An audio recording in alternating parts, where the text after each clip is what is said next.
അസ്സലാമു വറഹ്മത്തുള്ളാഹി വബറകാതുഹു. ഹദീസ് ക്ലാസ് 1378. ബഹുമാനപ്പെട്ട ഇമാം ബുഖാരി റളിയല്ലാഹു അൻഹു റിപ്പോർട്ട് ചെയ്യുന്ന ഹദീസ്. അനസ് റളിയല്ലാഹു അൻഹു ഖാൽ, അനസ് റളിയല്ലാഹു അൻഹു തൊട്ട് നിവേദനം അവിടുന്ന് പറഞ്ഞു, ഇന്നക്കും ലതഅമലൂന അഅമാലൻ, നിശ്ചയമായും നിങ്ങൾ ചില പ്രവർത്തനങ്ങൾ ചെയ്യുന്നു, നിങ്ങൾ ചില കാര്യങ്ങളൊക്കെ ചെയ്യുന്നു.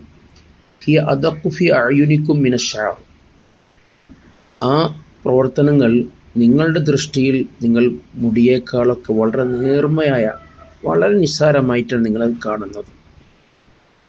എന്നാൽ ഇൻ കുന്ന ലനഉദ്ദുഹ, നിശ്ചയമായും ഞങ്ങൾ അത്തരം പ്രവർത്തനങ്ങളെ ഞങ്ങൾ എണ്ണാറുണ്ട്, കണക്കാക്കാറുണ്ടായിരുന്നു. അല അഹദിൻ നബി സല്ലല്ലാഹു അലൈഹി വസല്ലം, ഹബീബ് സല്ലല്ലാഹു അലൈഹി വസല്ലമ തങ്ങളുടെ കാലഘട്ടത്തിൽ, മിനൽ മൂബിഖാത്ത്, അത് നശിപ്പിച്ചു കളയുന്ന, മുഹ്ലിക്കാത്ത്, നശിപ്പിച്ചു കളയുന്ന, ഈമാനിനെ കാർന്നു തിന്നുന്നതായിട്ടാണ് ഞങ്ങൾ അത്തരം പ്രവർത്തനങ്ങളൊക്കെ കാണാറുള്ളത്. ചെറുദോഷങ്ങൾ, ചെറിയ തെറ്റുകൾ, നാം അത് നിസ്സാരവൽക്കരിക്കും. ഇതൊക്കെ ചെറിയ തെറ്റല്ലേ എന്ന നിലക്ക് നമ്മൾ നിസ്സാരമായിട്ട് കാണും. ഉദുവെടുക്കുമ്പോൾ അത് പൊറുക്കപ്പെടും, അങ്ങനെ ചെറുദോഷങ്ങൾ പലതുകൊണ്ടും പൊറുക്കപ്പെടുമല്ലോ എന്ന് കരുതി ചെറുദോഷങ്ങൾ, ചെറിയ തെറ്റുകളൊക്കെ നമ്മൾ നിസ്സാരമായി കാണും.